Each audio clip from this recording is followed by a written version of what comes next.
Hello, everyone. My name is Roy Culpepper. I chair the group of 78. Welcome to this webinar as part of our 2023 conference on preventing and curtailing violent conflict.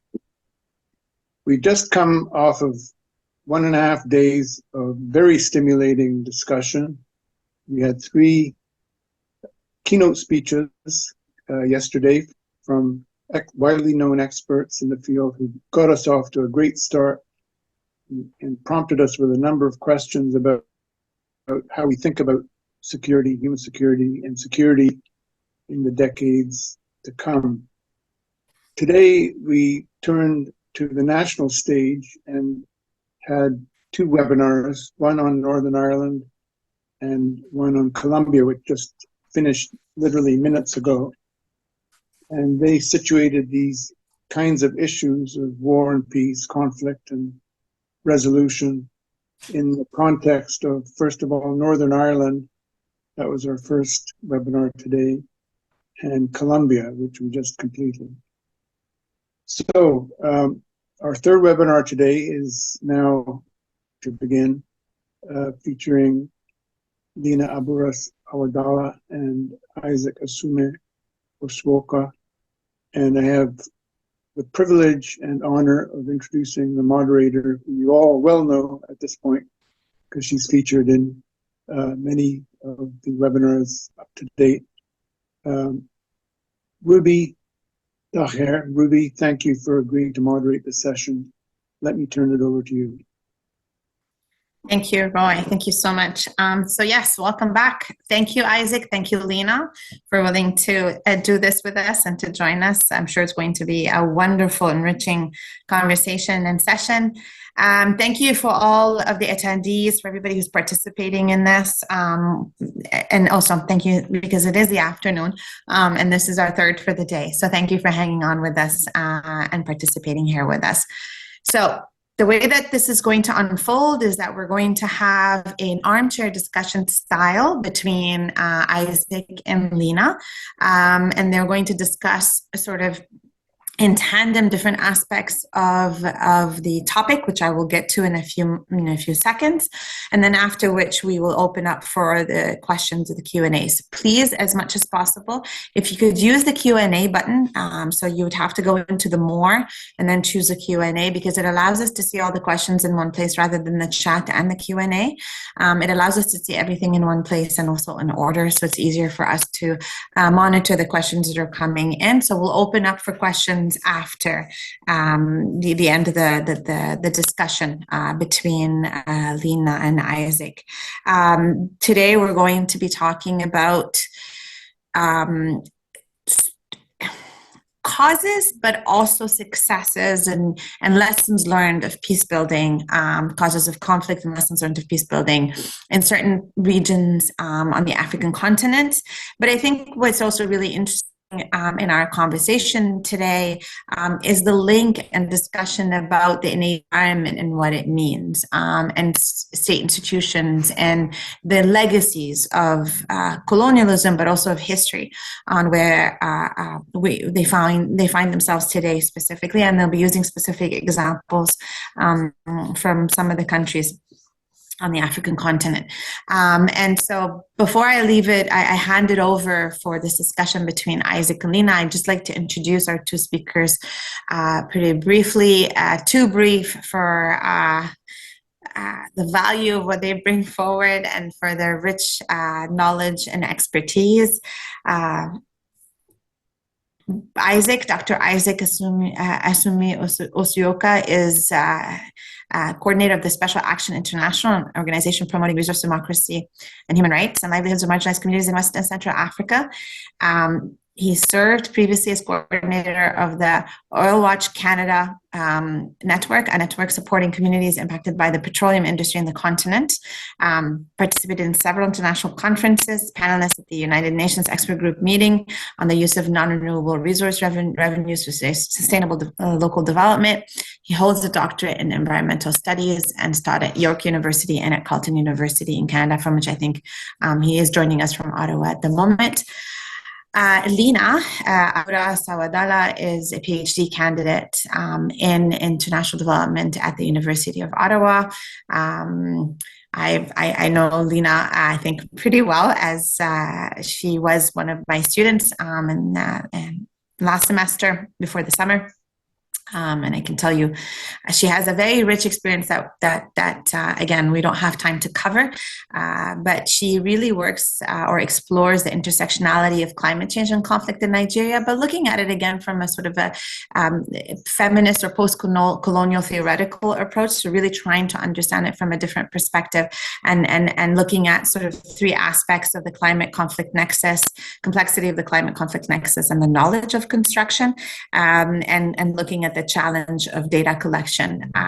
She, I think, comes to this, if I'm not mistaken, in my understanding, conversations with her, she comes to this from her work with the International Committee of the Red Cross. I think she's been working there since 2017, mostly or all in conflict-affected areas: Palestine and Israel, Iraq, Nigeria, Ukraine, and Syria. And so a lot of what you will hear is sort of this joint mix between her education and her knowledge and her immense understanding of these theories, but also her work experience. And I think Isaac, we undersold him as well, because he was involved in a lot of really important things in the move to democracy earlier on, few decades ago, if I can say, and also brings this vast knowledge of personal experience and all of his advocacy into what he is bringing forward. So we are so lucky to have these two who will marry their personal experiences and their lived experiences with also an approach that is also informed by research and academic understanding of theories and of practices. So thank you very much for joining us, both of you, and I will hand it over to Isaac for this promising, really interesting conversation. Thank you, Ruby, and thanks to Roy for having us in this important conference. In earlier discussions with Roy, with the chair of the G78, he suggested that our discussion in this panel and the general expectation from all the presentations in this conference is that as much as possible, there should be a focus on examples of successes in addressing and tackling violent conflict. In our case, Nigeria and the West Africa region more generally. But so I want to begin by apologizing to Roy and to Ruby and to everybody. I don't think that I will have very compelling examples of kinds of actions or interventions by either state institutions or civic organizations that have had, so much impact. So what we want to try to do is to show why a focus on institutional reforms and actions of civic organizations, particularly civic organizations that have interventions aimed at achieving those kinds of reforms are inadequate for the most part in addressing the root causes of violence and violent conflicts in Nigeria and other parts of West Africa. So we'll look at examples from the Sahel region, look at the kind of conflict situations in the Sahel region of West Africa. We see that what is at play here of colonialism, including the mode of rule, whether it's in the form of civilian rule or military rule. We look at the way that the state and even international development system organize development, and then there are emerging realities like climate change, for example. Those are underlying causes that drive the conflict situations that we're dealing with in the region. So together with Lina, we'll also try to see and give share some examples of how civic actions can help to strengthen popular participation and local government accountability in ways that meet the challenges of mass displacement that we find in the region. I also want to point out that I am not a peace building expert. I am primarily concerned with promoting popular power and social transformation more generally. And my focus has been particularly on the environment through addressing issues of resource extraction, and the implications for livelihoods of people in the sites of extraction, but also the livelihoods of people within extractive states. Generally, looking at the way that the extractive regime affect the economy more generally, looking at human rights, looking at democratic processes, and also climate change, and how climate change in particular can exacerbate problems that are already created by resource extraction. So I recognize that there are scholars and practitioners who are dealing more specifically with peace building in Nigeria and West Africa generally, and who might provide more insight into the peace building process. So like I said, I am interested in extraction, particularly oil, and most of my life, I've dealt with Lena Ruby introduced me as someone who coordinated Oilwatch Africa for about 10 years, and in all the period, I dealt with communities impacted by oil and gas in sub-Saharan Africa. I saw the displacement. I saw, I've seen the disconnection, the contradiction between the state and community, the kind of challenges that transnational corporations create, for the states and for the communities, and the ways that those kind of relations generate conflict, including violent conflict, as we have seen in recent parts in the Niger Delta of Nigeria. I've also looked at the Lake Chad Basin, that is in the northeast of Nigeria, and the way that climate change has contributed to creating the conditions for the Boko Haram conflict, beginning from the 2000s. I think Boko Haram was created around 2002. This is an organization, an Islamic group that was founded with the messaging that Westernization, including Western education, is a crime. Founded by a young man called Mohammed Yusuf, who blamed Westernization for the corruption, for the injustices that is plaguing the Nigerian society, including the mass impoverishment of people in all parts of Nigeria, really, not just in the northeast. And consider that all of this is a reflection of the state as an agent of Westernization. So we see that Mohammed Yusuf, in founding Boko Haram, built his ideology, anti-state, anti-elite, anti-corruption, Islamic ideology that fed from the frustrations of the people, frustrations with the failures of the state to guarantee, human security, really. And this was a time when there was already massive displacement from climate change, with the Lake Chad drying up. And the Lake Chad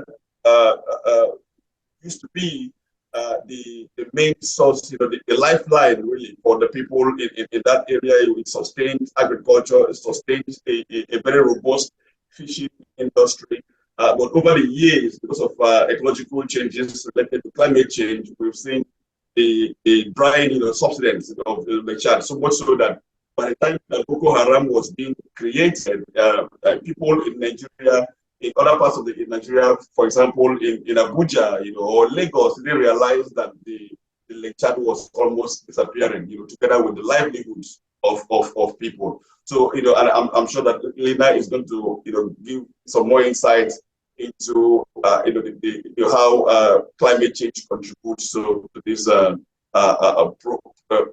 problems. Now, looking at the Boko Haram violence in itself, there are estimates of about 350,000 people who have been killed in the violence over the past few years, particularly beginning from 2000 and 2009. We must point out that when we look at the numbers of people that have been killed, the violence in the northeast Nigeria, that it's not just violence of Boko Haram alone.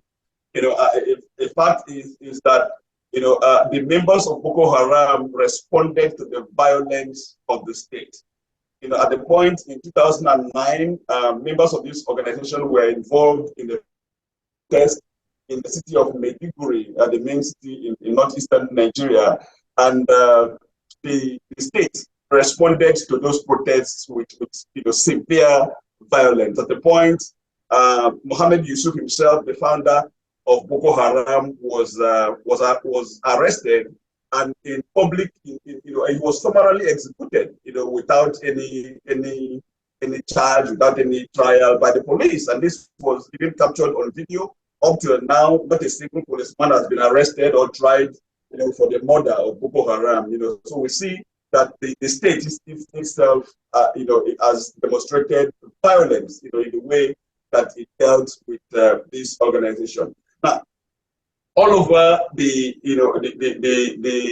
northeast of Nigeria, with the Boko Haram conflict, we've seen almost total destruction of livelihoods. Communities, homes, all infrastructure have been destroyed. People are unable to farm. Thousands of young girls, and women have been abducted and serially raped. There are over 3 million people, that the estimated 3 million people that have been displaced within Nigeria from this conflict alone.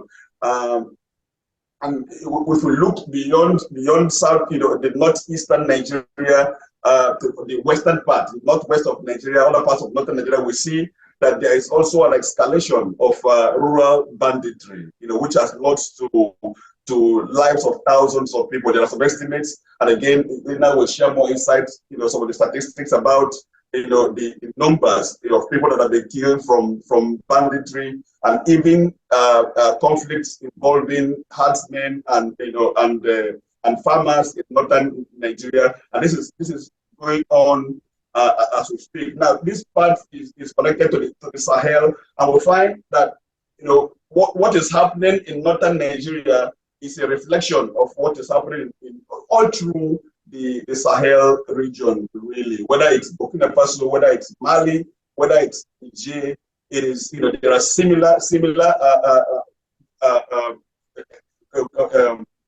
developments. There are, violent extremism, or what is imagined or what is explained, as violent extremism. If we look at some of the data even published by the United Nations, and these are very, very, very, conservative estimates. In 2021, there were over 800 deadly attacks carried out by armed groups in the Sahel region. In all of these countries, Burkina Faso, Mali, Niger, Nigeria, there has been increase of violent attacks by about 75%, between 75% to 150%, depending on the country. And the situation is worsening. It's worsening, in all of this region. And if we look at the situation, and the kind of responses coming from the state, we can predict that, unfortunately, that the situation will get even worse. Now, what is common in all of these areas, particularly in the Sahel, is that we have a situation where the state doesn't have control over territories anymore. There are insurgent groups that are contesting with the states for control of territory, collecting taxes or zakat, as it's called. We have government depending on ethnic militias for self-defense groups to deal with these insurgencies, because the armed forces of the state and the state security apparatus have failed, to handle this situation. Even the foreign forces, in particular the French troops in the area, have been unable to deal with the violence. The United Nations forces, they have not been able to deal with this violence. And in the process, what we're seeing, particularly with the advent, or with the use of ethnic militias by the state, we're seeing that there's an increase in ethnic killings, and including abuses by members of the armed forces. And so this is a serious situation that has created a massive humanitarian disaster all through the region. And what we see as a response to that is that there are coups. There are all of these coups that we've seen in very recent past. The most latest being, of course, Gabon is not in the Sahel, but there's a coup in Gabon. Before the Gabon, there is a coup in Niger, Mali, Burkina Faso, and all of them, the way that the coupists try to legitimize their action is to explain, in terms of the insurgency, in terms of the violence, in terms of the instability, that they have intervened, to deal with that situation. What is not clear, however, is that there is, going to be, or there's any improvement with military takeover. There's no clear data that suggests that in these countries where military, we have had military takeover in recent times, that the instability or the violence has reduced. No, that is not the case. What is new in terms of, particularly in the responses to the coup in Niger, is that ECOWAS, the sub-regional body, economic community for West African states, ECOWAS, has not just condemned the coup, but at the point threatened military intervention to restore civic rule in the country. That has been that is what is unusual, because it's ordinarily, it is traditional for ECOWAS and the African Union, the United Nations, and other countries within the international community to condemn those coups. But the threat of military intervention is unusual, and we need to look at the domestic situation in countries like Nigeria to understand where that kind of threat is coming from. We have a relatively new elected president in Nigeria, who himself is struggling with legitimacy following, an election that has been, that was flawed, to say the least. An election that was characterized by, widespread and open, clear rigging, in states like River States and elsewhere in the country. So in trying to show up his legitimacy with the international community, President Ahmed Tinubu, is floating the idea of military intervention in Niger, basically to show up his own democratic credentials, as an attempt to seek legitimacy through those kind of threats, which didn't really fly. We also see, what is common in all of these countries, where we're having this military coup, there is poverty or impoverishment, mass impoverishment. Taking Niger, for example, the people of Niger consistently ranked as having the lowest standard of living anywhere in the world. So there's poverty, and there's mass frustration and disenchantment. And people want their situations to change, and they're saying that the existing, the previous regimes or the existing regimes, have not done anything to change their situation. And when looking at the status quo, when the people examine the existing situation, particularly in talking about Niger, Mali, Burkina Faso, and countries like that, what they see is the power of France. They see France as the main power that decides and determines who rules in those countries. Today, in terms of the response of France to the coup in Niger, that it was immediate condemnation. But France, not very long ago, supported a coup in Chad. France has historically supported the overthrow of regimes in all over Africa, particularly their ex-colonies.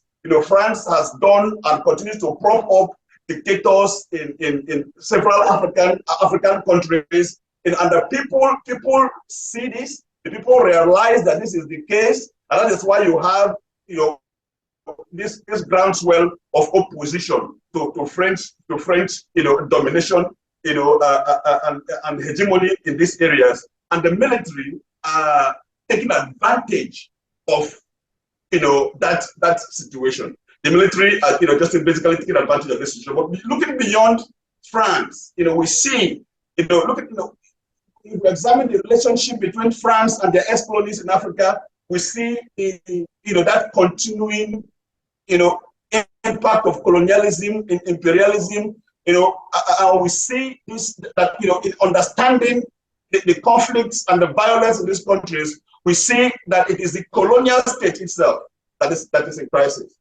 That whatever we are seeing in all of these countries, from Nigeria to Niger to Chad, to Burkina Faso to Mali and elsewhere, is a reflection of the failures of the colonial states. That states have been created by European powers arbitrarily, with one intention and one goal alone: to facilitate the plunder of the resources of these territories. And that became what I'll call the teleology of the state. The purpose of the state is to take away from the people. And even though these countries have been independent for 50 years, 70 years, and so forth, and it will seem as if 70 years is a long time for self-rule for these countries to put their acts together. But we look at history. 50, 70 years is not that much of a long time to dismantle the structures of colonialism. The fact that if you look at the country like Nigeria, for example, every major infrastructure, the railway network, all the institutions that were built, we are organized in such a way that they will aid the facilitation of the extraction of the resources. Every infrastructure, every rail line was linking to the coastal seaports to take away the resources of the country. With independence, that didn't change. That didn't change in any fundamental way. And another thing that we need to note is that what the colonialists gave to justify the creation of all of these states, and if you look at the map of this region, some of the countries, some of the states, it would have been funny, it would have been laughable if it wasn't so tragic. If you look at the map of Senegal and Gambia as different states, look at the maps of Nigeria and Benin and Togo as different states. It's a tragedy to expect that this kind of contraption will be expected to deliver the kind of results that the world expects. But even fundamental is to note that while colonialists used development to justify the creation of the state, we want to, we need to build a state to give you development. That agenda, that promise was accepted by the people initially.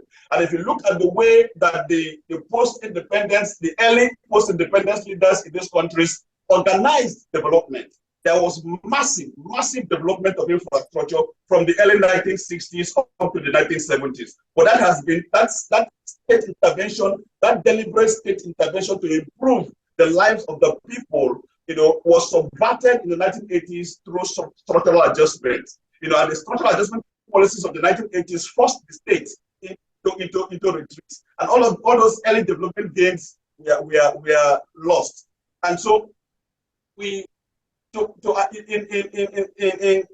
what we see is that looking beyond the minor details of the conflicts and the violence in these regions, and what institutions and what interventions need to be made, that we need to look more fundamentally at the state, the colonial state himself, and how to restructure, how the people in these states must look at restructuring the states along the lines of their own expectations, along the lines of their own needs. There has been a lot of talk about elections, restoration, as if elections alone equates to democracy. The reality is that it does not. Elections in themselves are not sufficient to have what is democratic.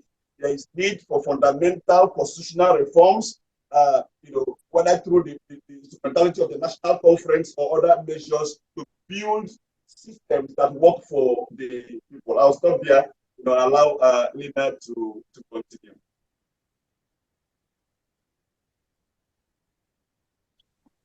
Thank you very much, Isaac, for such a comprehensive overview. And thank you, Ruby, for such a great and kind introduction. I had to take notes of all the great things you said about us so that we can, so at least I can introduce myself half as good as you did in the beginning. So thank you. Isaac mentioned a lot of good things, and I'm really going to try to structure my contributions around some of the great things he said. I'm going to be talking about the causes of conflict and the different conflicts we have in West Africa and in Nigeria in particular. So I'm going to lead you through that a little bit. We're going to talk about security and insecurity and the different stakeholders we have in the region, which is super important. And finally, we're going also to talk about climate change.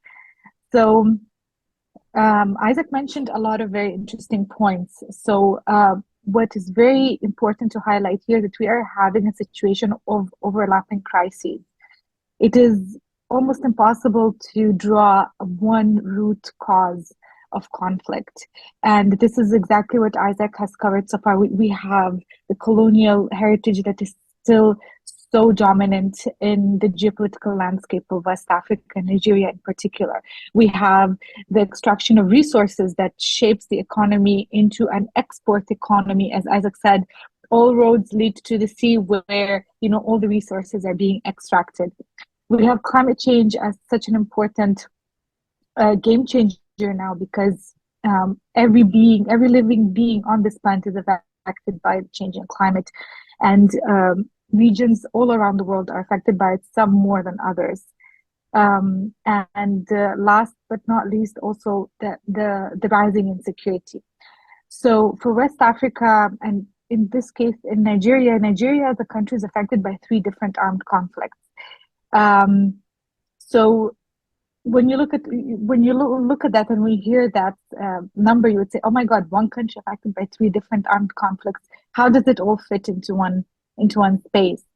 So the thing is that we have this concept of overlapping crises. We have the non-international armed conflict that is affecting the Lake Chad Basin, which is in northeast of Nigeria, and is affecting its neighboring countries. We have Nigeria, Niger, Cameroon, and Chad. And as Isaac said, the shrinking of the Lake Chad area has been such an important key moment in this conflict, because from the 1975 until 2015, so in the past 30, well now almost 40 years, Lake Chad shrunk to only 1/3 of what it used to be. And now imagine all the communities living and depending on the water, on the resources around the lake have been significantly impacted. The non-international armed conflict that is in the Northeast is the one that is involving a variety of armed groups that Isaac mentioned under the slogan of Boko Haram. However, these armed groups now are also fighting amongst each other. They started as a unified front that has, that they have started, splitting into fractions, and also, they are in conflict with the different central governments of the Lake Chad area, but they are also fighting each other for resources, power, and control over the territories. So this is very important to highlight. And then we have the farmer-herder conflict, not isolated to Nigeria, but to a lot of West African and Central African countries, where we have the symbiotic relationship between the pastorals and the farmers has been affected by a variety of change. One of them being a complete introduction of a capitalistic mode of production when it comes to agriculture, and the other one being climate change. So the fightings that have intensified over the past couple of decades between the farmers and herders today create bigger material damage in Nigeria in millions of nairas compared to the non-international armed conflict that is affecting the Northeast. The The Nile that we hear, the Lake Chad area, is the one that is attracting all the media attention, all the funding, while the farmer-herder conflict is the one that is affecting the country economically much more. And then lastly, we have the increased activities of gang violence and criminality that is very, very prominent in the south of the country, in Nigeria, that is basically also clustered around the resource oil rich areas. And we have basically in cities such as Port Harcourt in the south of Nigeria, where some criminal gangs are fighting for control by street. So all of these things are telling us that the roots and causes of conflict are so versatile, and that it's very difficult to draw, a simple causality of all the conflicts. And in the mix now we have thrown climate change, that in certain conflicts it acts as an amplifier of already challenging situation, and in other conflicts it can act as a direct cause. So for us as scientists, as social scientists, it's very important to understand how complex the landscape is before we are, able to jump into any conclusion. And especially if we are also, working in the field, and if we are actors on the ground, we see just how complex the situation is. So we definitely need to thread it carefully. Nigeria as a country, and as now we have seen, a lot of its other West African neighbors also suffer from a lot of insecurity, increased kidnappings that happen in a lot of different areas in Nigeria that are connected to criminality, also affect the everyday life of civilians. And this is something that we don't also hear often in the media. So the notorious, highway that connects the capital Abuja, the federal capital territory, with the central part of the country, the Abuja-Kaduna highway, is notorious for kidnapping. So the civilians living in these areas are affected by the different forms of insecurity, the different forms of conflict, and climate change as well. So this is definitely something that we need to highlight. So when you talk to a civilian, if you were to understand how all of these in their everyday lives, civilians will perhaps not distinguish between the armed conflict and the insecurity, or maybe climate change, because if it's displacing them from their place of origin, it is completely uprooting their lives. So when we think about how to approach understanding and perhaps proposing solutions to these situations, we need to absolutely think from the perspectives of the affected population, and try to approach it from their perspective, not from our outsider one, because tailoring solutions for the affected population really needs to take into consideration all the elements. And lastly, I would really like to highlight the complexities that come from the variety of different stakeholders. So we have local stakeholders. So we have arms carriers that vary from state representatives, governmental, like the state military, for example, like the Nigerian Armed Forces. We have the different fractions of the police. So all of them, we can cluster them under the umbrella of arms carriers. We also have armed groups, militias, that we also can cluster under another subgroup under arms carriers. We also have foreign troops, which are very, very dominant and very present in West Africa. We have all seen the recent series of coups d'etats that are happening across West Africa, and the rising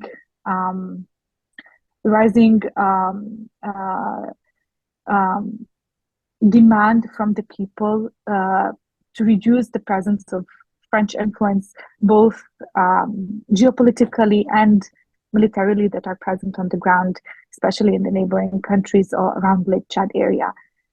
So foreign interventions are definitely something that are definitely another stakeholder that are very important to be thrown in the mix when we consider talking about the different stakeholders when it comes to conflict-affected areas in West Africa, because definitely they carry a lot of significant weight in this mix.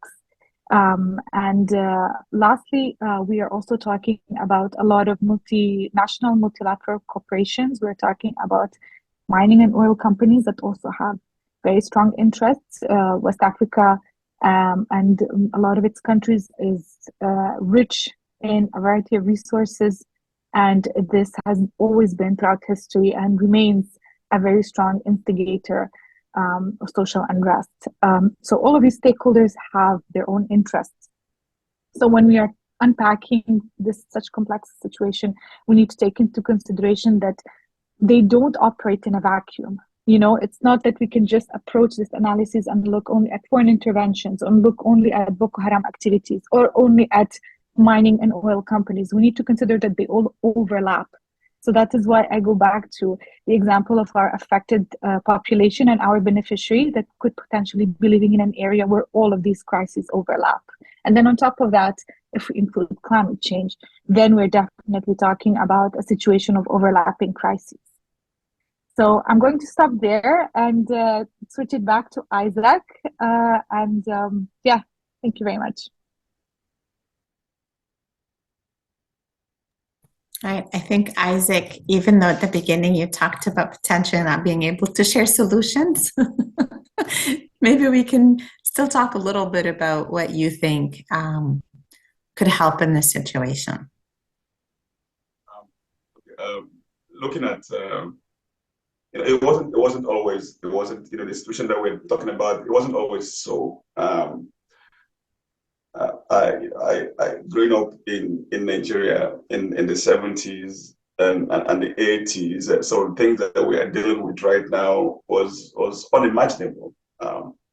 Was unimaginable that people have to live in fear, that even traveling short distance on highways, 100 kilometers, you are not sure if you'll be kidnapped or you will arrive at your destination.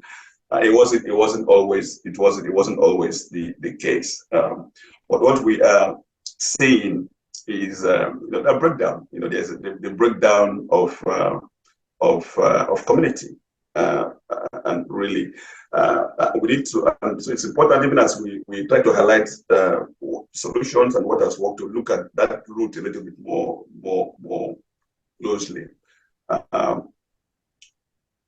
What colonialism did was in creating the state, was to take away sovereignty from communities.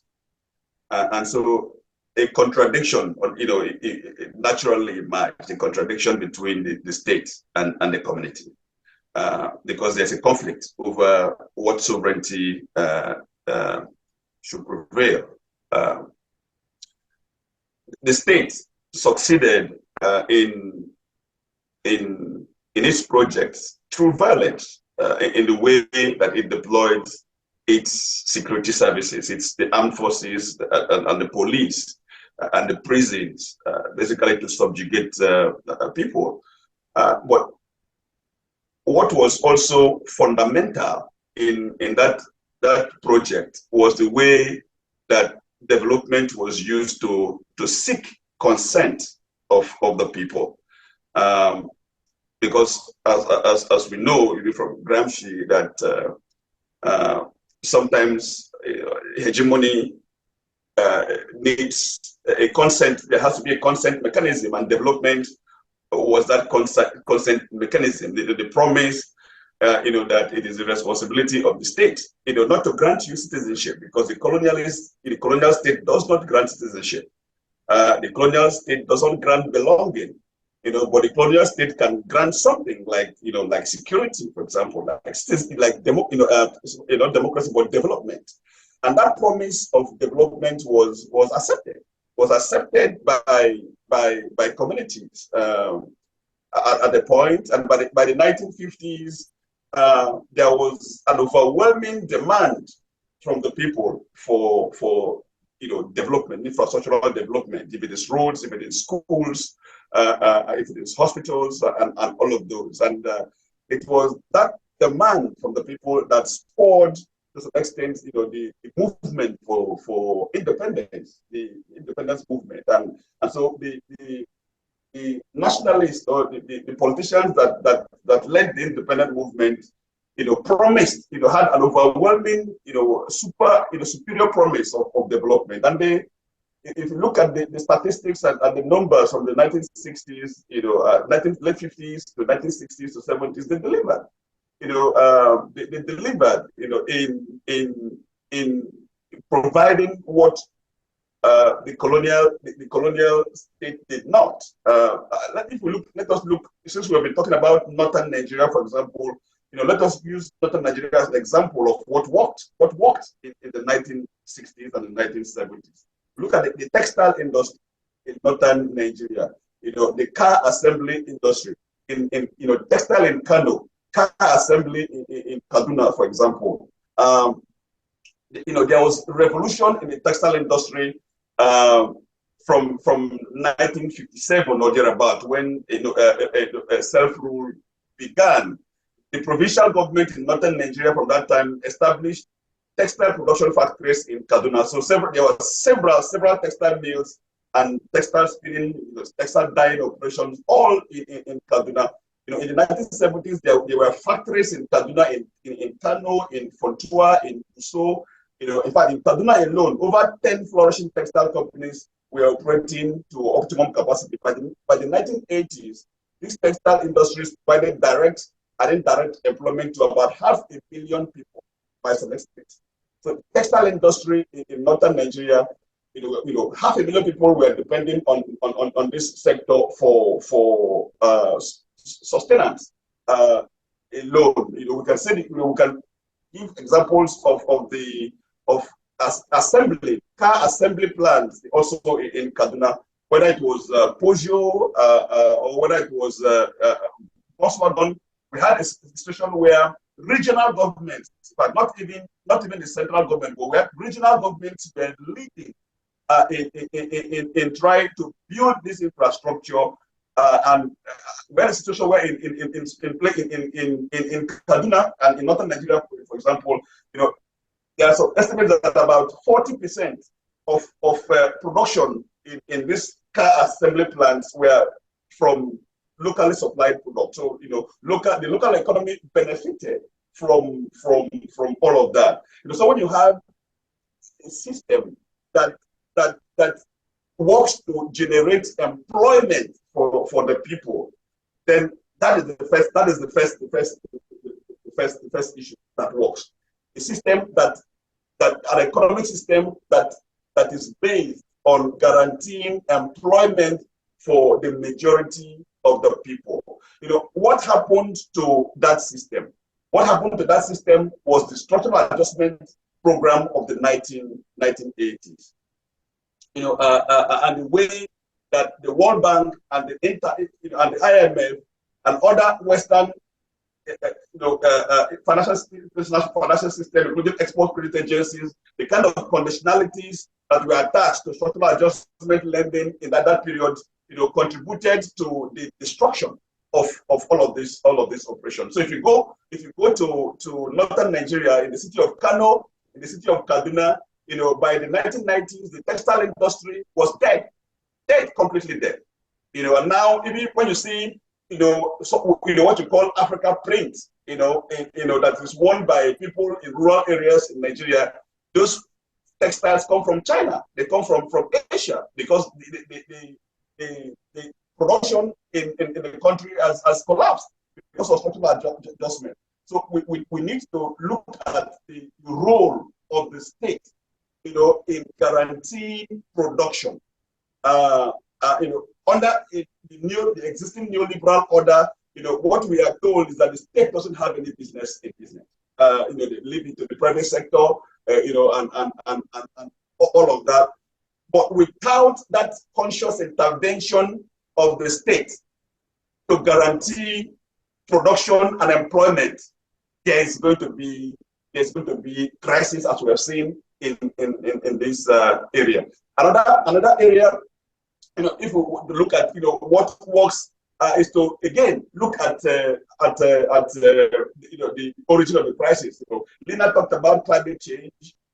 Lina talked about the way that climate change has exacerbated the conflict in several parts of Nigeria.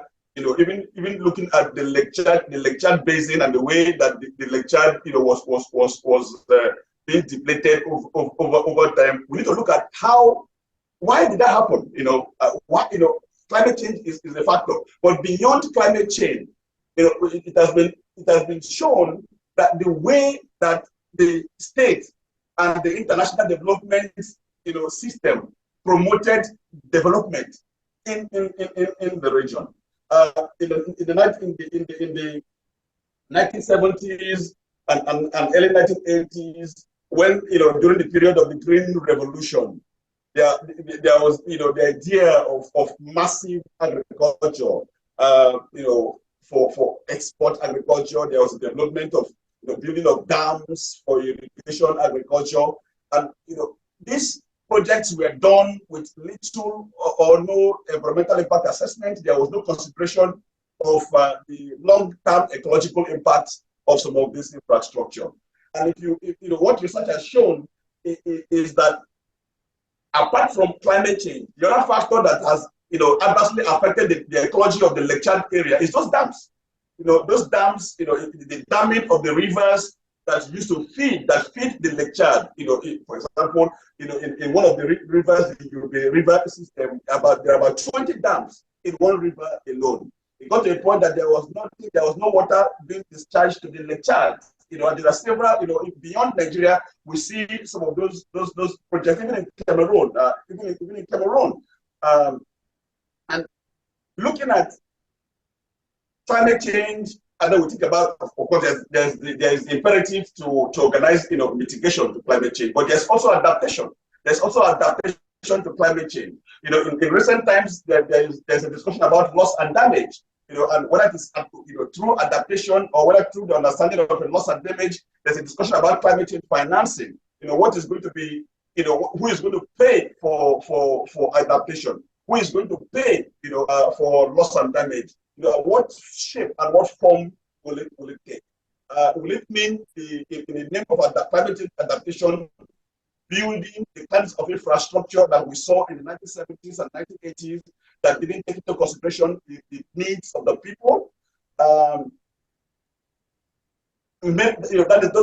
an area where we have to look at more critically. So what works, what will work, is development or interventions either by the state or by non-governmental entities that takes into consideration the participation of the people themselves, particularly the most marginalized people, the poorest people. Because if we look back to the 1970s and the 1980s in Nigeria, in northern Nigeria, and examine the irrigation agriculture and the dams and irrigation agriculture, who benefited from those projects? We see that at that time, there are people, powerful politicians and soldiers, military, those that were connected to the military regimes and the civilian governments, took over the land from the poor people. So the poor people who depended on the land, for subsistence agriculture, were basically moved away from their land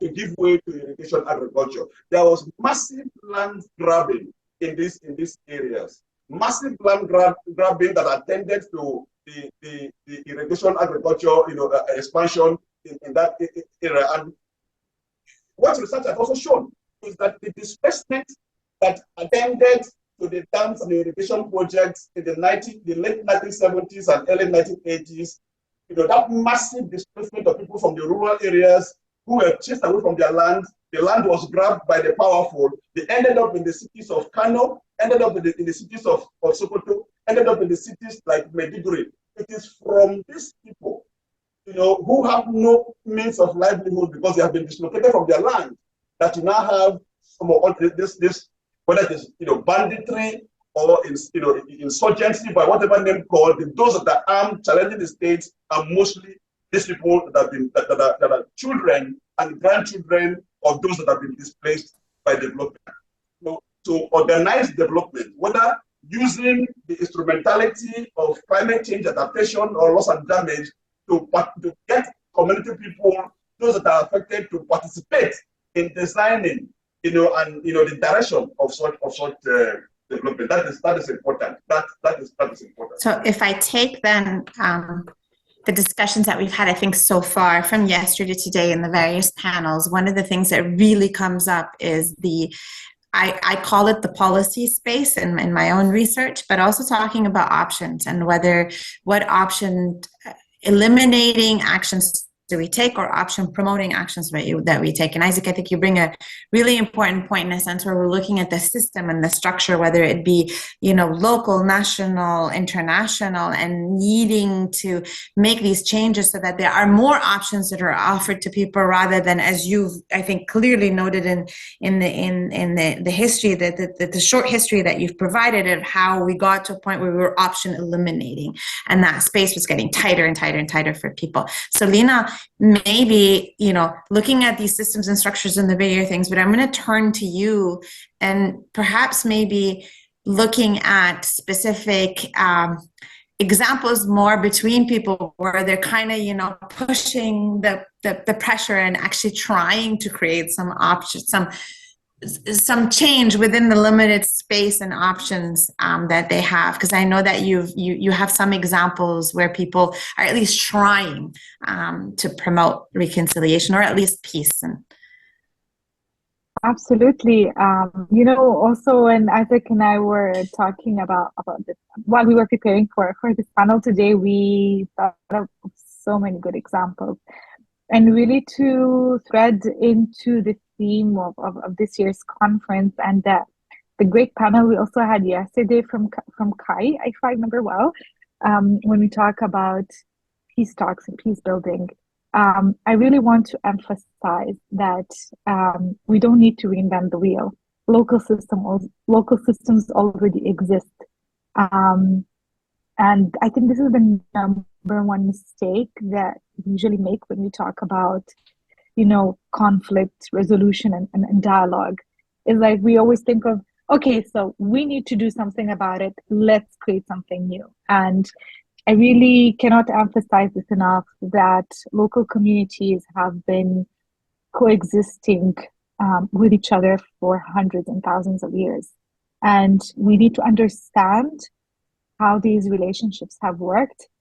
And then we need to see how we can support with certain mechanisms. And I always take the example of the farmer and herder conflict that is so dominant in West Africa and Central Africa as well. Farming and herding communities have coexisted in symbiotic relationships, supporting each other with different produce and having a dialogue between the communities. Both communities have their own unions or their own civil representatives. For example, the herding community is represented through a body that is called Makban, which exists in every state in Nigeria that represents the herding communities. And they enter into dialogue with the farming communities in the area that are represented through the Christian Association of Nigeria, CAN, that are also exist in every state. So they do dialogue, they do talk to each other. So what we need to understand is where are the hiccups? What are the obstacles? Do we need to, how do we finesse this dialogue and not introduce some new fancy, mechanisms that may or may not work there? So we really, really need to understand how the local communities function. And there are excellent examples of how communities in different states in Nigeria have managed to, get over all of these obstacles and basically find peaceful solutions. And this is something that we definitely need to focus on. Another thing that I really want to emphasize is that Nigeria as a country is a country that produces knowledge, it produces theory. And this is something that is very often omitted. Nigerian scholars, Nigerian feminists have left such a significant footprint in the scholarship of international development, of feminist studies, of a lot of disciplines, and we often refer to them, we often quote them. They talk and they're employed in various institutions. We need to recognize that work as well.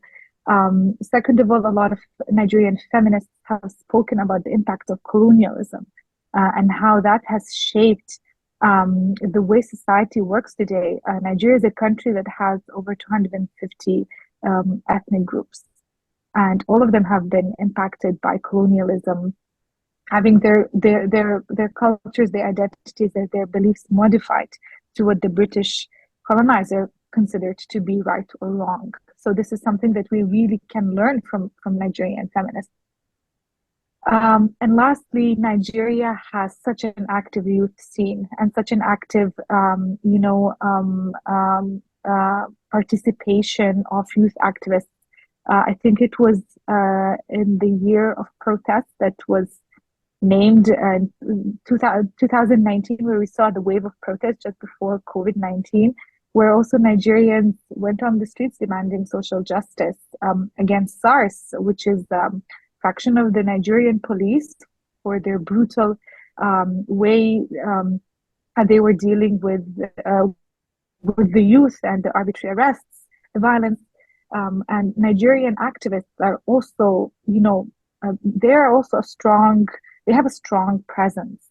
So we don't need to import ideas. Ideas already exist there. We just need to understand how they function in such a complex environment, and see if there's anything that we can support in cultivating them. And there's so many success stories. As I said, the SARS was, COVID-19 basically put a pause on a lot of activism and a lot of causes that were spiking in 2019. But SARS came under a lot of scrutiny following these protests and following this social activism, which means that, again, we don't need to import any new ideas, and I can't really stress that enough. So when it comes to the different conflict mechanisms, the different conflict dynamics, we really need to understand how this is working and basically bring the solutions from within. Thank you. We do want to turn to the comments. We have quite a few comments, but before that, Isaac, I'll leave the last bit for you to highlight some of the successes or potential successes, or anything else you want to add. Thanks to Lina for mentioning NSAS. It was a beautiful moment for all of us to see that massive expression of a popular will for change, for transformation. And what was trending in the streets was that beyond NSAS, there was a demand. There was a demand for, there was a hashtag. NSAS was the hashtag, but there was also the end corruption, end this and end human, all kinds of demands that came from the street. So we see that. Because of the kind of contradiction that we have in a country like Nigeria, the reality that the electoral system is able to, at least in the case of Nigeria for the past over 20 years now, has been able to reproduce politicians at the different levels of government, the executive arm of government, the legislative arm of government, but even since 1999 that we've had so-called democracy, all the problems that we have been discussing have worsened, and everybody, there's nobody that expects an improvement, even from the current regime. So there is a legitimate space for popular resistance, as expressed by NSAS, and there's a tendency to, in the current scheme of things, particularly when the country it has a democracy with NGOs and civil society work, there's, it's incremental amelioration and all kinds of reform agendas to legitimize that kind of mass expression of popular will. But we need to in our imagination keep that afresh, keep that alive. That space exists and it should be utilized as possible as a legitimate way to go. Another thing that to say is that from my own example, and Lena talked about the kind of interaction, the kind of dialogue that she observed between herders and farmers. My experience, from my own work, has been that even though in fora like this we talk about climate change, climate change is becoming increasingly topical, even in Nigeria. But those that are in arms, those that are either feeling that they have been victimized by the opponent, who have to defend themselves with arms, and they don't think in terms of climate change. And so it's important in all of this, in some of these areas, to promote alternative narrative. Because in Nigeria, what you have, is the overwhelming narrative, and particularly with Boko Haram and similar groups, is that of jihad. So there's this narrative that since herders, tend to be mostly Muslim, and the farmers tend to be mostly Christians. There's a narrative that there's a jihad, and the armed headers or the groups representing their interests, it's just a commitment of a jihad, and so that breeds that a kind of a response from those that are not Muslims, and so it charges up the atmosphere. But that kind of system. What my own personal experience is that when people are confronted with alternative narratives, that look, this is the issue that we are dealing with is climate change. There's no grass. All year round. There's not as much grass in the north as it used to be in the past because of desertification and all of that. And so this is the problem. This is the reason why we are dealing with this challenge. And we need to understand that our responses should be organized with the knowledge that this climate change is real, is with us. And when people begin to think, have that kind of alternative narrative and think, in alternative, which is easier. It's easier to organize dialogues and responses that are not as impassioned, as the popular narrative tends to make them. Another thing, that I point that I will make in terms of things that work is in terms of how local government and how local government is managed, and community and popular response to local government in particular. Lina mentioned that there are local systems that already exist, and there is no need to replicate, create new systems. So there are local systems that already exist, and this is the situation with the local. There are local traditional administrative systems, and what we find is that the formal state local government system tend to be an addition, and so there's a gap. There's a disconnect between the state local government system that has elected officials and the traditional, government system. We need to find ways, in the absence of more fundamental constitutional reform or constitutional, restructuring in a country like Nigeria. We've been thinking about creative ways to reconcile these two systems, and so that the local government is more representative of the residents of the area, and there's more accountability. Because what is obtaining in most areas is that community people don't think about local government funds as theirs, as something that they have the responsibility to defend, because it's like, it's a government thing.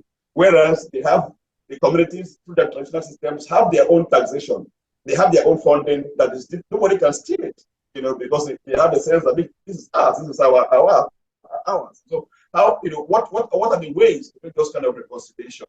One is to programs to promote transparency.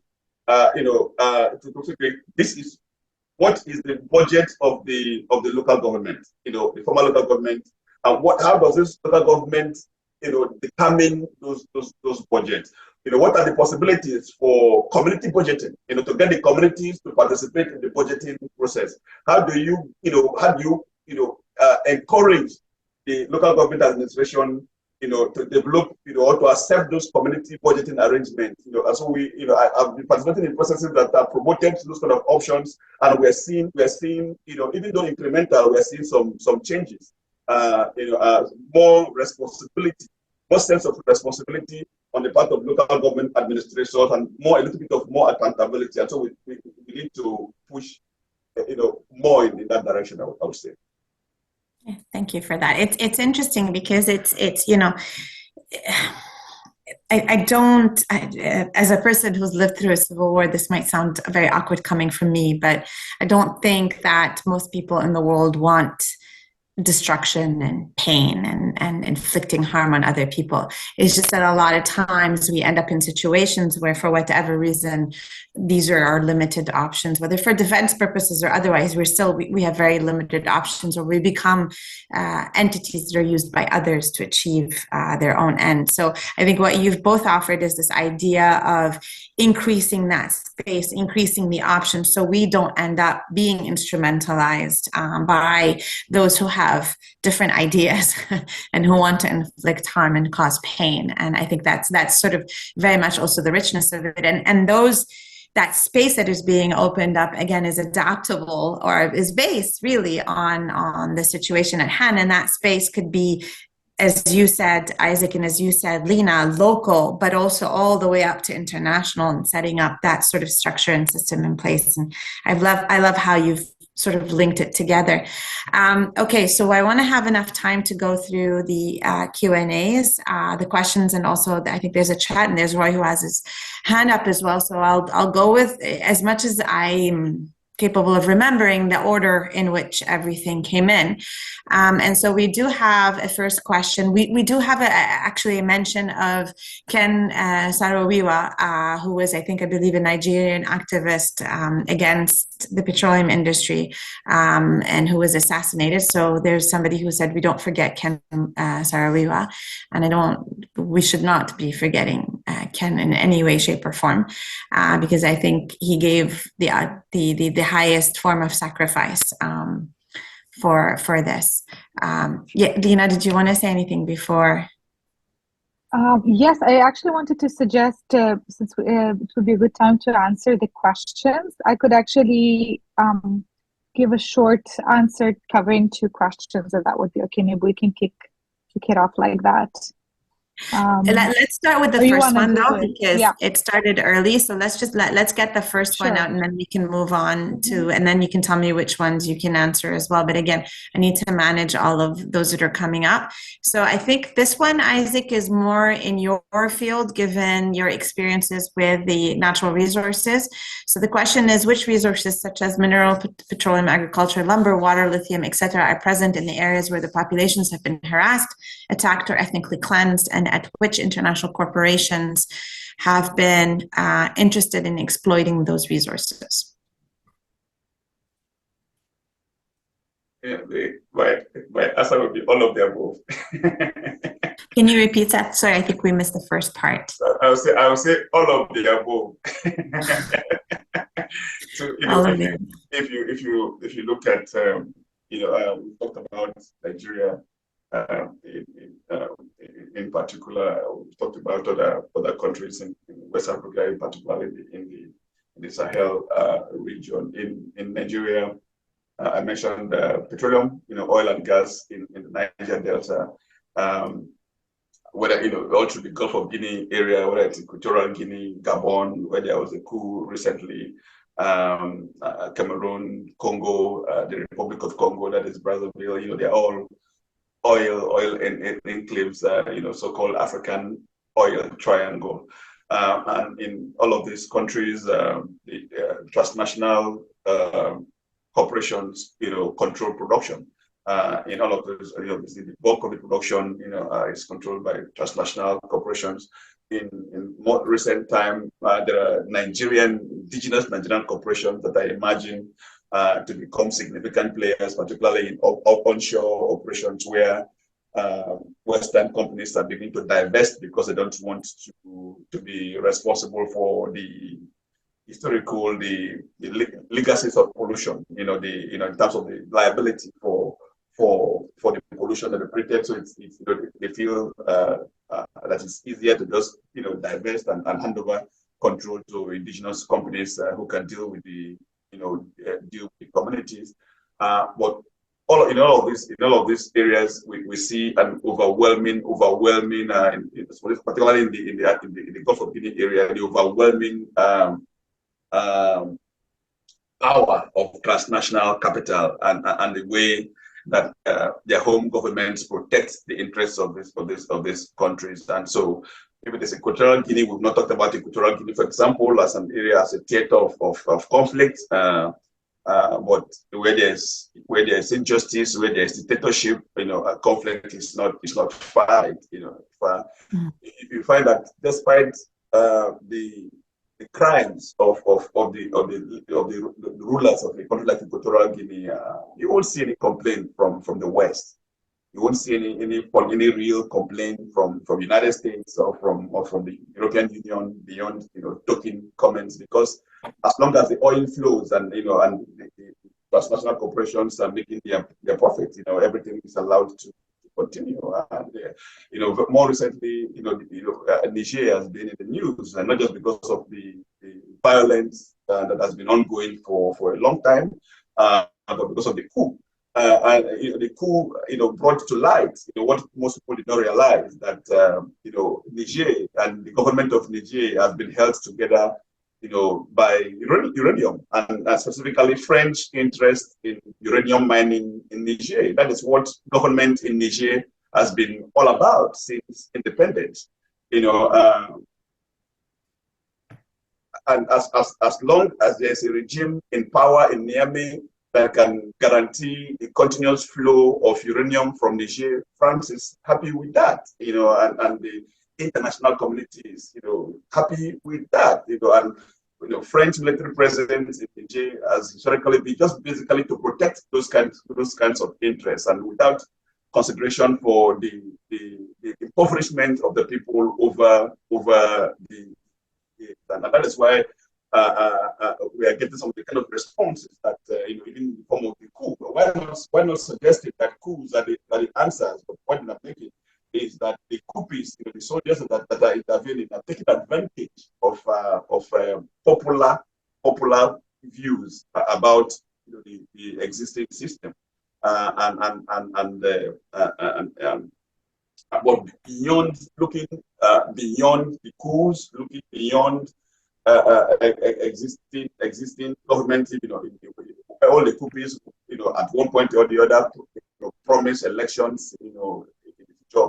But what is critical in my view, what is important is that the transition program towards an election should be informed by a restructured state, which, in my view, is best organized through a kind of sovereign national conference, rather than having military regimes write constitutions. In the case of Nigeria, we have a constitution of Nigeria that was written by the last military regime without the participation of the Nigerian people. And it is that military constitution that has made it almost impossible to have real democracy in the country. So if I could be, sorry, Lina, before I just saw something, and maybe it's connected as Isaac was sort of answering the question. There was another question, and you've kind of touched on an answer, but maybe you want to add a little bit more on why have you, and I'm assuming that would be Nigeria, not increased royalties from oil? I think you've kind of touched a little bit on the international expectations and the power of the international, but I don't know if there's anything else you want to add. Well,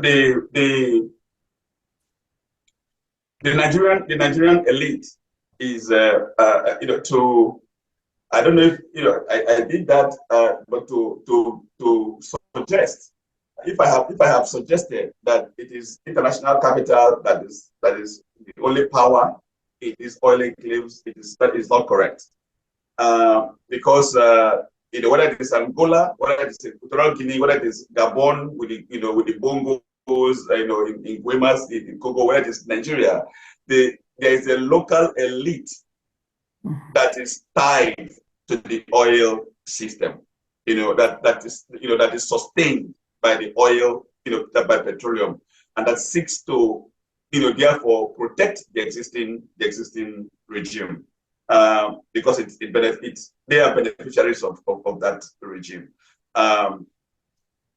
What has happened in the case of Nigeria is that maybe in a moment of self-enlightenment, the local regime, the local elite has promoted an idea of local content, and what does local content mean? That the Nigerian business should be more involved in participating in the oil industry. And there has been a law in Nigeria, in fact, a local content development law that suggests that if some aspects of the oil industry has to be carried out by Nigerians. And so the investment that is going on is built upon that local, so there's that, that self-enlightened responses from Nigerian indigenous capital and elite, take advantage more of the oil industry. And what we see, in the oil system is a kind of, again, an enlightened compromise between international capital and local capital to keep the systems flowing and manage the crisis and the contradiction of the communities. And I think it also ties back to what you were saying earlier about how it's so difficult to change the actual political system because it's so captured right now, and it kind of tends to work really well for these two groups. Thank you. Lena, I think you would want to answer the question on the neighborhood watch and the highway. Yeah, go for it, please. Yeah, absolutely. I think it's a great question. And so there already is a system in place, at least in Borno State, so northeast Nigeria. There's when the insurgency became when it spiked in 2010, and it showed that the state institutions and the local government and the Nigerian army could not handle, and they did not have the significant number of people on the ground to curb the insurgency. Then there was this civilian task force that was formed, starting from the idea of a neighborhood watch that grew later to be called CJTF, which is Civilian Joint Task Force. This task force is specific only for Borno State.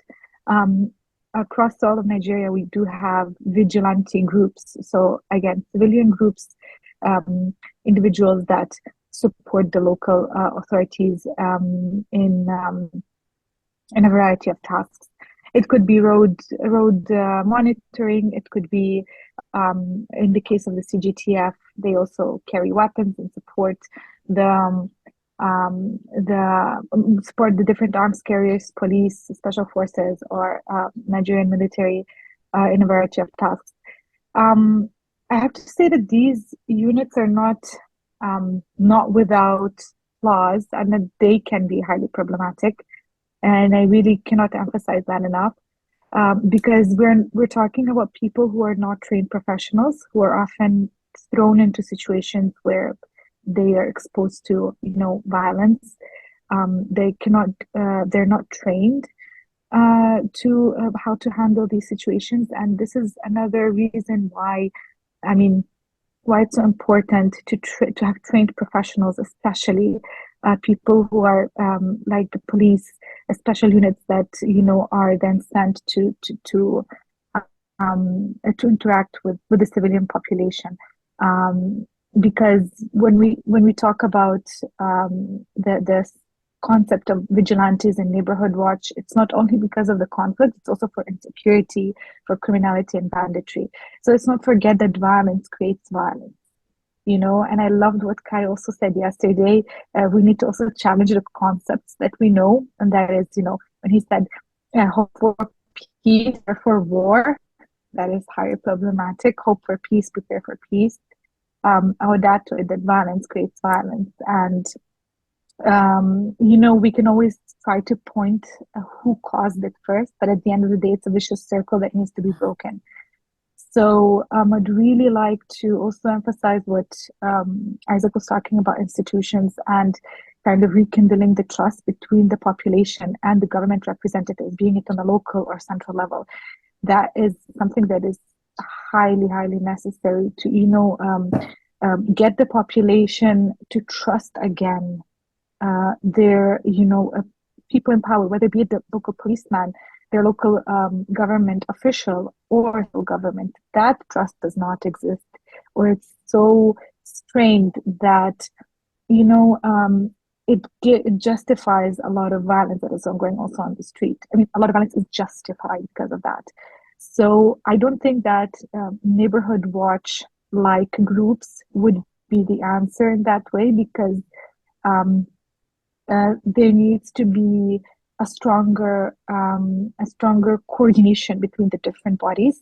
When I was based in Northeast Nigeria, for example, we had a lot of CJDF individuals who would have homemade weapons, especially homemade guns that would not be carried properly. So, for example, if there is a manned checkpoint and there is a homemade rifle that can be triggered if not set properly on the side, or, you know, slung across the arm.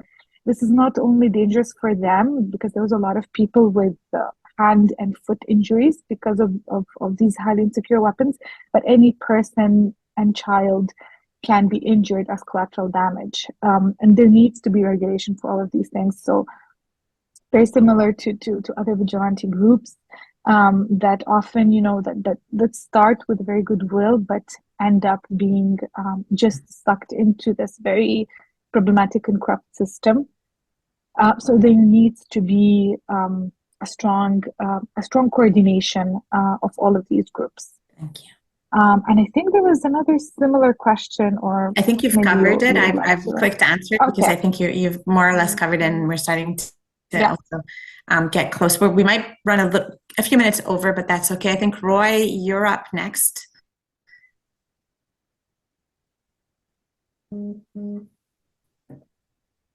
Okay, I'd like to thank both speakers for their fantastic presentations and insights into West Africa. And the number of we've crossed a number of rivers in this journey to understand the root causes of conflict and the potential for peace. I was particularly struck by Isaac's allusion to the thriving textile industry in northern Nigeria.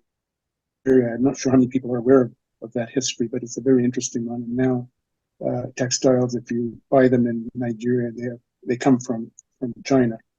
Just extrapolating from those comments, I was wondering, Isaac or Lena, what you thought about growing movement within Africa, the African Union in particular, to increase trade and investment with each other and look to each other as opposed to the West, or for that matter, China or any other outside nation to sponsor and to develop industry.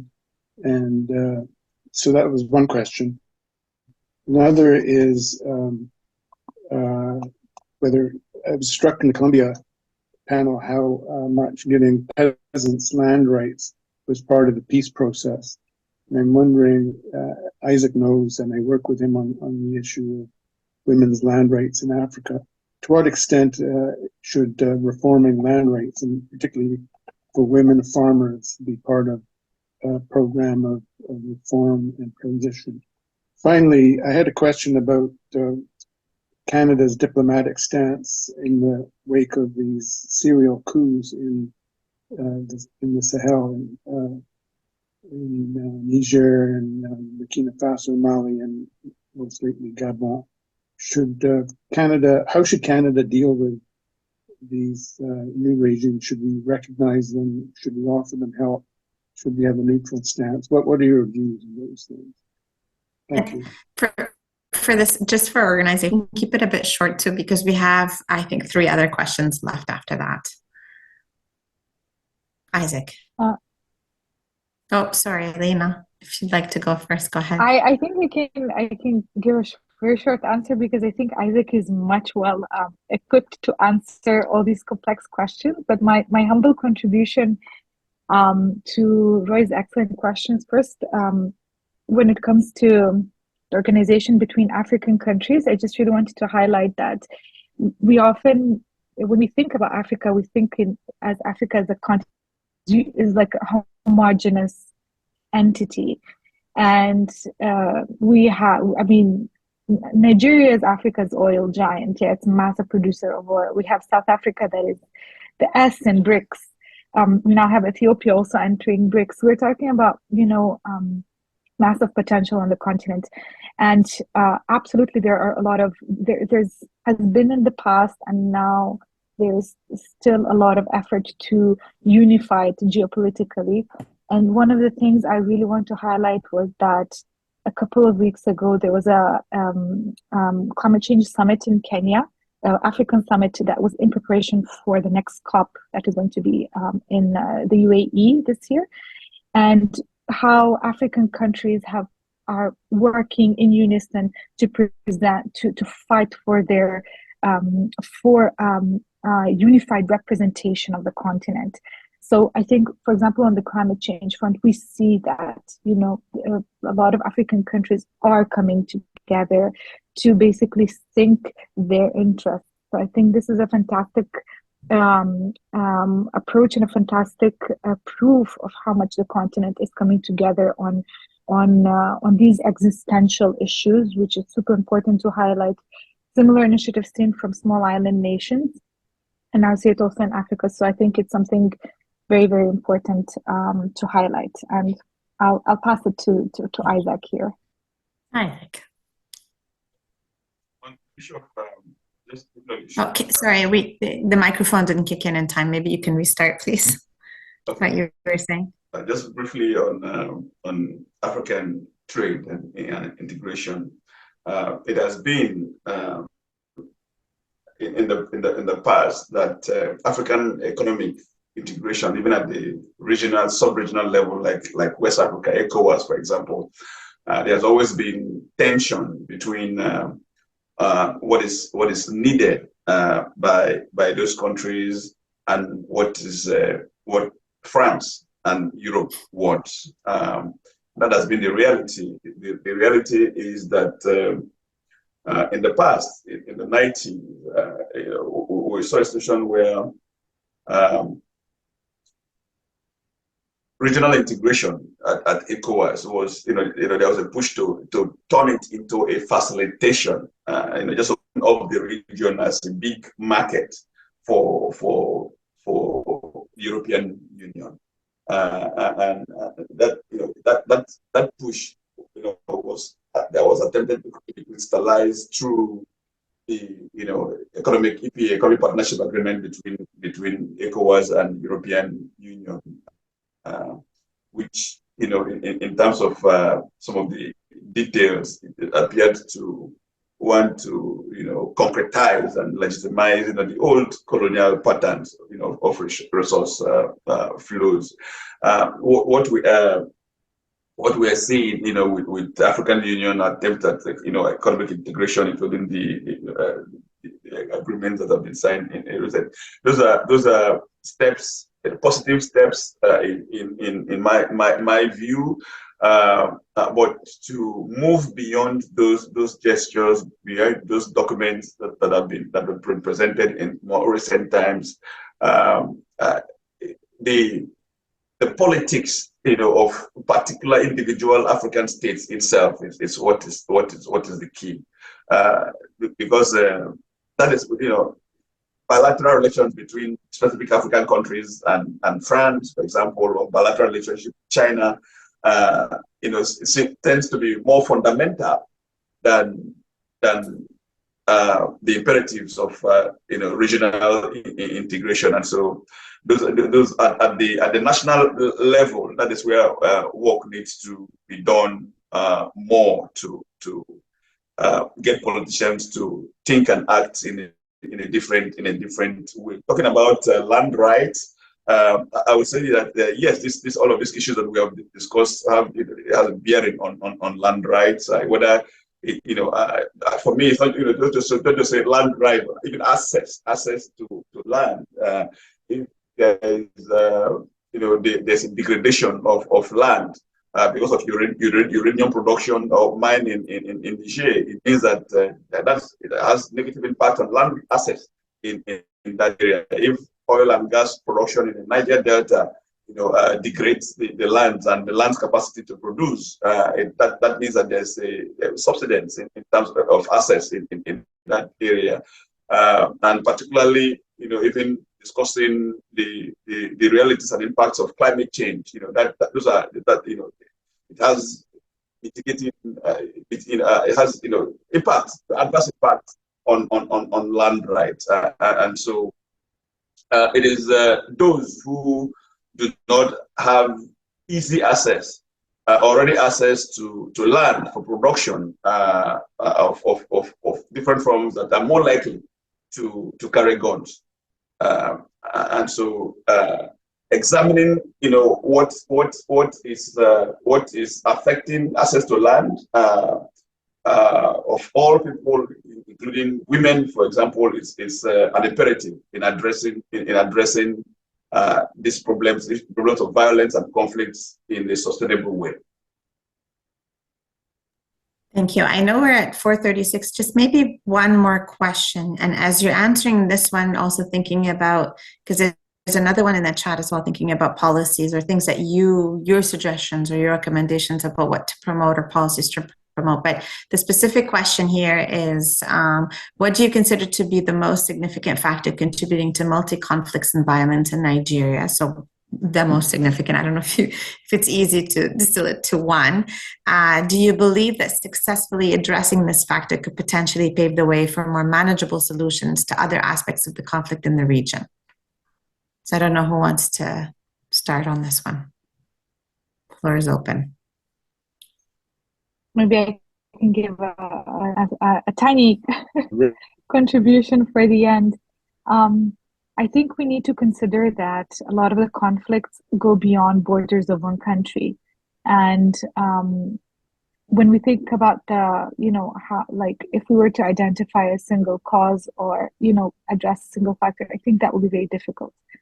Because the conflict, look at it as a living being, it behaves and it takes shape in each country in a different way. In Cameroon and in Chad and in Nigeria, it's still the Lake Chad conflict, but it interacts differently because the Chadian military is different to the Nigerian military, and they have different approaches and different stakeholders. And Nigeria is a former British colony, Chad and Cameroon are a former French colony, and so many other factors.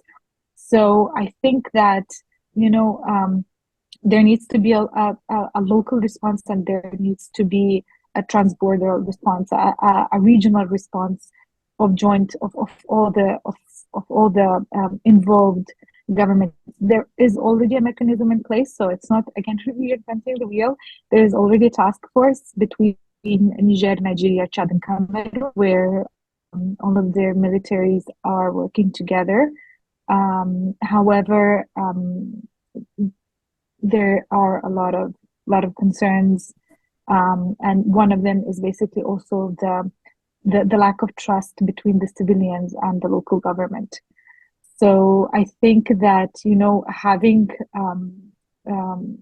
thinking first also locally, how can that relationship between the affected population and their representative be rekindled? I think this is where we need to start, and then build from there. Thank you, Lena. Isaac.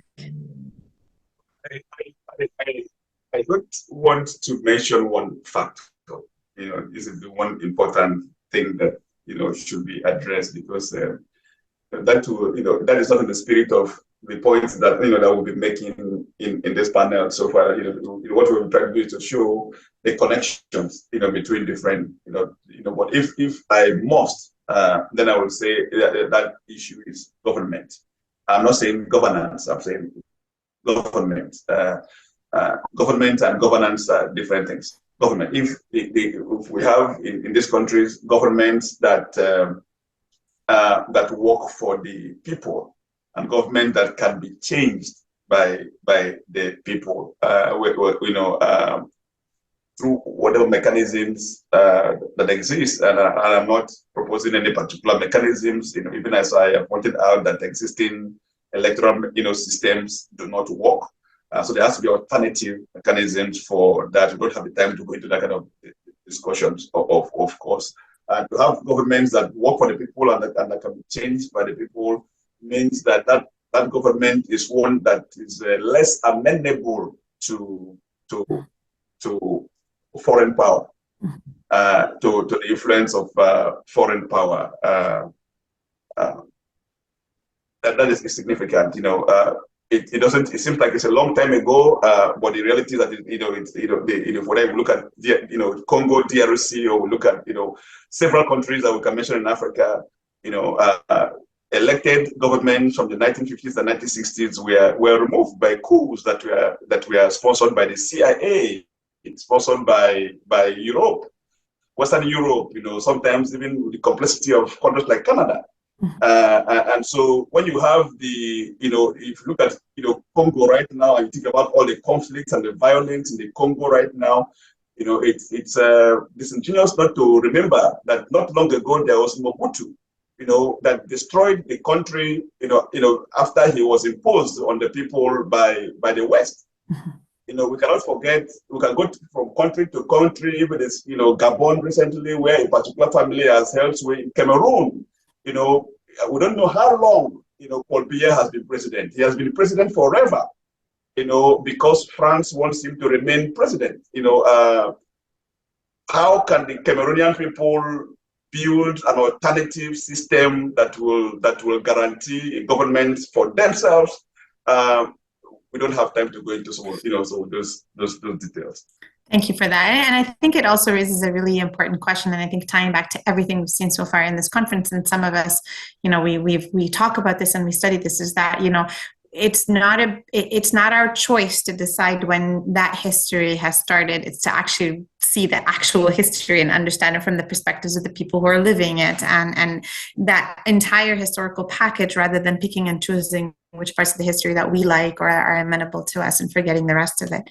There is a question about whether you suggest that, or do you use Saudi Arabia as a model for an oil-based economy? We don't have time necessarily to unfold on them, but I think the fact that we've raised, or you both have raised, issues related to agriculture, to the textile industry, to the factories that are there, to the car industry, meaning that no, we should not technically be just focusing on an oil-based economy for Nigeria, and it should be much different and much larger, and also that a dependence on something, especially something that is so sought after from the outside, is not necessarily the best answer for this situation. So thank you. There is a question from Gord that we couldn't get to. Sorry, Gord, and probably Evelyn as well. And sorry about that. But I just want to say thank you. This has been extremely interesting. I think you've unpacked something that is extremely difficult to unpack, with so many layers and structures. So, and I am sorry to often cut you off or kind of intervene a little bit. So I really appreciate your patience with me, and for everybody who's been with us, because we've gone over. So sorry for keeping you on for a while, but I think we've learned a lot. Again, tying back into a lot of the things that I've seen so far is, about really looking at things from the perspective that is not our own, if we're not involved in it, but also if we are involved in it, also looking at things that are not our own, because we have to understand where everybody else is coming from, and we need to look at, again, that systemic issue, but also, what we can do at our own levels, and it takes several levels and several interactions and changes at all of that. And a lot of it has to do with, understanding. When we talk about options, I think maybe this is what I would also want to close with, is when we're talking about options and people choosing, peace over violence, I think one of the experiences that I have had is that they need to be able to do so. And sometimes they don't have that many options to be able to do so. So the idea then becomes less about blaming and more about understanding, and also less about imposing and more about working with what already exists. I think that would be something that I have taken forth a lot throughout these last 2 days. So I'll turn it to Gord and Evelyn. And I think we'll be ending with another piece on Gord. Do you want to introduce it? That's correct. Yes, for those who have been with us from the beginning yesterday, we play a song at the end of each presentation, and this song at the beginning, we had a song written by Jerry Childs called Peace Among the Children. This song was also written by Jerry Childs and will once again be performed by the Grateful We're Not Dead band. So thank you for listening.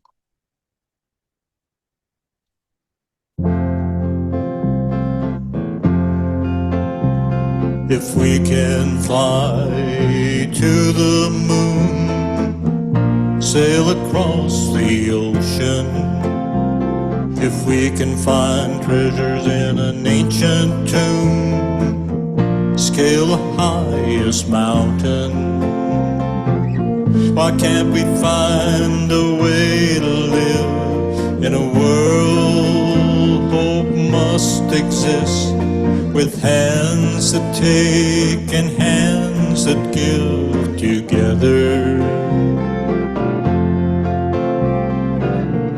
Take up the pen, lay down the gun.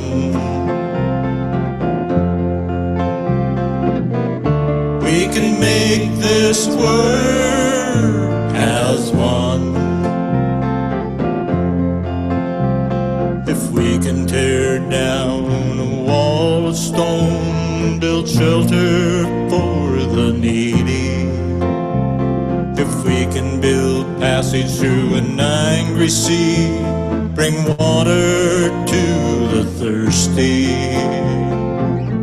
and we found a way to live in this world. Hope does exist, with hands that take and hands that give together.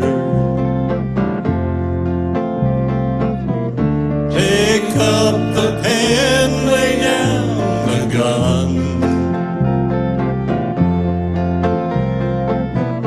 I know we can make this work as one. If we can tear down a wall of stone, build shelter for the needy, we can build passage through an angry sea, bring water to the thirsty, and we have found a way to live in a world that does exist, with hands that take and hands that give together. Take up the pen, lay down the gun. I know we can make this work as one. Take up the pen, lay down the gun. I know we can make this work as